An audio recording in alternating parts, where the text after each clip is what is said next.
കഴിഞ്ഞ ദിവസം തിരുവനന്തപുരം വിമാനത്താവളത്തിൽ ഒരു F-35 യുദ്ധവിമാനം അടിയന്തര ലാൻഡിങ് നടത്തിയത് നമ്മൾ വാർത്തയിലൊക്കെ കണ്ടു. അതെ. ഇപ്പോൾ അത് എന്താ അതിൻ്റെ ഇപ്പോഴത്തെ സിറ്റുവേഷൻ എന്താണ്? അത് ആക്രിക്ക് കൊടുക്കേണ്ടി വരുന്നൊക്കെ പറഞ്ഞു കേൾക്കുന്നുണ്ട്. എന്താ അവസ്ഥ? അത് വിമാനം കട്ടപ്പുറത്താണ്. അത് തന്നെ ഇപ്പോഴത്തെ അവസ്ഥ.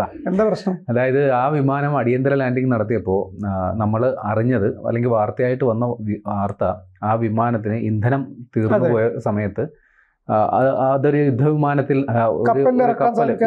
അതൊരു വിമാനവാഹിനി കപ്പലിൽ ഉണ്ടായിരുന്ന വിമാനമാണ്. അതവിടെ ലാൻഡ് ചെയ്യാൻ പറ്റിയില്ല. അപ്പോൾ ഇന്ധനം തീർന്നുകൊണ്ട് തൊട്ടടുത്ത എയർബേസ് ഏതാണെന്ന് നോക്കി, അപ്പോൾ തിരുവനന്തപുരം വിമാനത്താവളമാണ്. അങ്ങനെ വന്ന് ലാൻഡ് ചെയ്തു എന്നുള്ളതാണ് ഇതുവരെ വന്ന വാർത്ത. പക്ഷേ ഇപ്പോൾ ആ വിമാനത്തിന് തിരിച്ചു പറക്കാൻ പറ്റാത്ത അവസ്ഥയാണ്.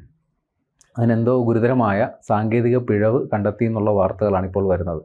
അപ്പോൾ അത് പിഴവ് പരിഹരിക്കാൻ സാധിച്ചില്ലെങ്കിൽ ഇതിപ്പോൾ ഇനി അവിടെ തന്നെ അങ്ങ് തുടരുമോ, എന്താണ് അതിൻ്റെ പരിപാടി? ചിലപ്പോൾ തൂക്കി വെക്കുന്ന അവസ്ഥ ഉണ്ടാവുമെന്നും നമുക്കറിയില്ല. അതിപ്പം ഏതായാലും ഒരു ബ്രിട്ടൻ്റെ യുദ്ധവിമാനം ഇന്ത്യക്ക് അവർ സമ്മാനിച്ചിട്ട് പോകാൻ സാധ്യതയില്ല. അവരൊന്നെങ്കിൽ അത് കൊണ്ടുപോകാൻ പറ്റിയില്ലെങ്കിൽ അത് ഡിസ്മാൻഡിൽ ചെയ്യുക എന്നല്ലാണ്ട് വേറെ ഓപ്ഷൻ ഇല്ല. അല്ലെങ്കിൽ കാർഗോ വിമാനം വന്ന് ഇത് പാർട്സ് ആക്കി അതിൻ്റെ അകത്ത് കൊണ്ടുപോയി അസംബിൾ ചെയ്തെടുക്കുമായിരിക്കും. എന്തായാലും അത് പ്രശ്നം പരിഹരിച്ചില്ലെങ്കിലേ ഉള്ളൂ. പരിഹരിച്ചാൽ അത് പറന്ന് തന്നെ പോകും എന്നുള്ളതാണ്. അപ്പോൾ ഇതിനെ സംബന്ധിച്ചുള്ള കൂടുതൽ വിശദാംശം പറയുകയാണെങ്കിൽ, ഇതിപ്പോൾ ഇവിടെ വന്നിട്ട് ഏതാണ്ട് 4 ദിവസമായി. 4 ദിവസമായിട്ട് ഇപ്പോഴും ആ വിമാനത്താവളത്തിൽ പ്രത്യേകം സുരക്ഷാ വലയത്തിലാണിപ്പോൾ ഉള്ളത്. നേരത്തെ ഇതിൻ്റെ പൈലറ്റ് തന്നെ അതിൻ്റെ ചുറ്റിനും കസേരയിട്ടിരിക്കുകയായിരുന്നു.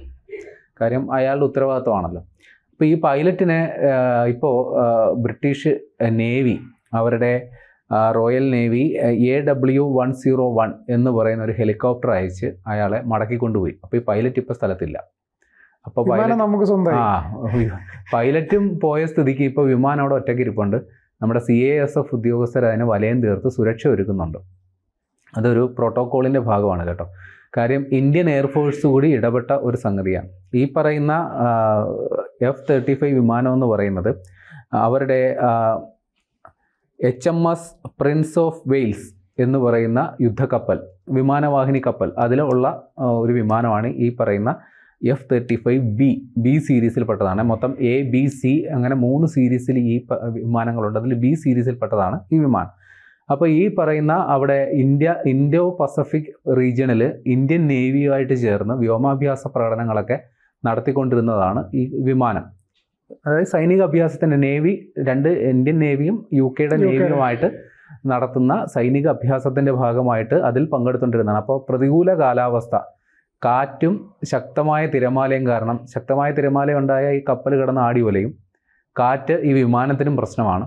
അപ്പോൾ അങ്ങനെ ഒരു സാഹചര്യം വന്നപ്പോൾ ഇതിന് ലാൻഡിങ് നടന്നില്ല.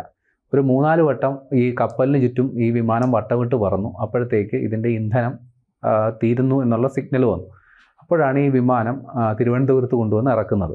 അപ്പോൾ അതിനു മുമ്പായിട്ട് എയർ ട്രാഫിക് കൺട്രോളുമായിട്ട് ബന്ധപ്പെട്ടു ഇന്ത്യൻ എയർഫോഴ്സ് ഇയാൾക്ക് വേണ്ടിയിട്ടുള്ള സഹായങ്ങൾ ചെയ്തു കൊടുത്തു. ഈ പൈലറ്റിന് കൃത്യമായ ഡയറക്ഷൻ കൊടുത്തു, ഇങ്ങനെ വരിക എന്നുള്ള കാര്യങ്ങളൊക്കെ ഇന്ത്യൻ എയർഫോഴ്സും കൂടി പങ്കെടുത്ത ഒരു സംഗതിയാണ്. അപ്പോൾ ഇത് പെട്ടെന്ന് വന്ന ഒരു സംഗതിയല്ല, ഇന്ത്യൻ എയർഫോഴ്സും കൂടി അറിഞ്ഞുകൊണ്ടുള്ള ഏർപ്പാടാണ്. അപ്പോൾ ഈ കൊണ്ടുവന്ന് ലാൻഡ് ചെയ്തതിന് ശേഷം പിന്നെ ഇതിന് റീഫ്യൂൽ ചെയ്തായിരുന്നു. നമ്മൾ ഇന്ധനം കൊടുത്തു ഈ വിമാനത്തിന്. അപ്പോൾ സ്വാഭാവികമായിട്ട് തിരിച്ച് പറക്കണമല്ലോ. പക്ഷേ പിന്നീട് നോക്കുമ്പോഴാണ് ഇതിനെന്തോ ഒരു സാങ്കേതിക പിഴവ് എന്നുള്ളത്. അപ്പോഴാണ് ഈ F-35 എന്ന വിമാനം ഏതാണ്ട് 700 കോടി രൂപ വില വരുന്ന ഒരു വിമാനമാണ്. ചിന്തിക്കാൻ പറ്റില്ല, അത്രയും ഒരു കാഴ്ചയിൽ വളരെ ചെറുതും എന്നാൽ പ്രവർത്തനത്തിൽ ഏറെ മികവുള്ള ഒരു വിമാനമാണ് ഈ F-35. നമ്മുടെ സാധാരണ യുദ്ധവിമാനങ്ങളെക്കാൾ വലിപ്പത്തിൽ വളരെ ചെറുതാണ്. 5ാം തലമുറ യുദ്ധവിമാനം എന്നാണ് ഇത് അറിയപ്പെടുക. അതായത് ഇപ്പോൾ ഉള്ളതിൽ വെച്ച് ഏറ്റവും ബെസ്റ്റ്. F-35 വിമാനമാണല്ലോ ഇറാൻ വെടിവെച്ചിട്ടും പറഞ്ഞിട്ട് അവകാശവാദം. അതെ. അതായത് ഇപ്പോൾ യുദ്ധമുന്നണിയിൽ ഇപ്പോൾ ഇന്ത്യക്കുള്ളതിൽ വെച്ച് ഏറ്റവും ബെസ്റ്റ് റഫേലാണ്. അതുകൊണ്ടാണ് പാകിസ്ഥാനെതിരെ റഫേൽ ഉപയോഗിച്ചത്. എന്നാൽ ഇപ്പോൾ അമേരിക്കയ്ക്കും ഇസ്രയേലിനും ഒക്കെ ഈ F-35 ഉണ്ട്, ഇപ്പോൾ UK-ക്കും ഉണ്ട്. അപ്പോൾ ഇപ്പോൾ ഉള്ളതിൽ വെച്ച് ഏറ്റവും ബെസ്റ്റ് വിമാനമാണ് ഈ പറയുന്ന 5ാം തലമുറ വിമാനം. അപ്പോൾ ഈ വിമാനത്തിൻ്റെ പ്രത്യേകത എന്ന് പറഞ്ഞാൽ ഇതിൻ്റെ സ്റ്റെൽത്ത് കപ്പാസിറ്റിയാണ്. സ്റ്റെൽത്ത് കപ്പാസിറ്റി എന്ന് പറഞ്ഞു കഴിഞ്ഞാൽ ഈ വിമാനങ്ങളെ ഡിറ്റക്ട് ചെയ്യാനായിട്ട് റഡാർ സംവിധാനങ്ങളാണ് സാധാരണ നമ്മൾ ഉപയോഗിക്കുക. അപ്പോൾ ഇത് റഡാറിൻ്റെ സിഗ്നലുകളെ ഈ സാധനം ഡൈവേർട്ട് ചെയ്ത് കളയും. അങ്ങനെ റഡാറുകളിൽ ഇത് വളരെ ചെറിയ ഒരു ഐറ്റമായിട്ട്, സാധാരണ ഒരു വിമാനം വന്നു കഴിഞ്ഞാൽ ആ വിമാനം ഏതാണെന്ന് വരെ ഐഡൻറ്റിഫൈ ചെയ്യാൻ റഡാർ സിഗ്നലുകൾക്ക് സാധിക്കും. പക്ഷേ ഈ സംഗതി ഈ പറയുന്ന 5ാം തലമുറ യുദ്ധവിമാനമാണ് വരുന്നതെങ്കിൽ അതേതോ പക്ഷിയോ മറ്റോ ആയിട്ട് തെറ്റിദ്ധരിക്കത്തേ ഉള്ളൂ. കാര്യം അത്രയ്ക്ക് ചെറിയ ഒരു സിഗ്നൽ മാത്രമേ ഈ റഡാറുകൾക്ക് ഈ ഇത്തരം 5ാം തലമുറ വിമാനങ്ങൾ കൊടുക്കുകയുള്ളൂ. പിന്നെ ഈ വിമാനത്തിന് റൺവേയുടെ ആവശ്യമില്ല. ഒരു ഹെലികോപ്റ്റർ ഉയരുന്ന പോലെ ഈ വിമാനത്തിന് ഉയർന്നു പൊങ്ങാനും ലാൻഡ് ചെയ്യാനും സാധിക്കും. പിന്നെ ടേക്ക് ഓഫിന് വളരെ ചെറിയ റൺവേ ആയാലും മതി. ടേക്ക് ഓഫ് ചെയ്യുമ്പോൾ പറന്ന് പൊങ്ങണമെങ്കിൽ തന്നെ ചെറിയ റൺവേ ആയാലും മതി. അതൊക്കെയാണ് ഈ വിമാനങ്ങളുടെ പ്രത്യേകത. പക്ഷേ ഈ പറയുന്ന F-35B എന്ന് പറയുന്ന വിമാനത്തിന് പരമ്പരാഗതമായി ചില കുഴപ്പങ്ങളുണ്ട്. അതിലൊന്ന് ഈ പറയുന്ന ലിഫ്റ്റ് ഓഫിൽ ലിഫ്റ്റ് ഫാൻ സിസ്റ്റത്തിന് തകരാറുണ്ടാകാറുണ്ട്.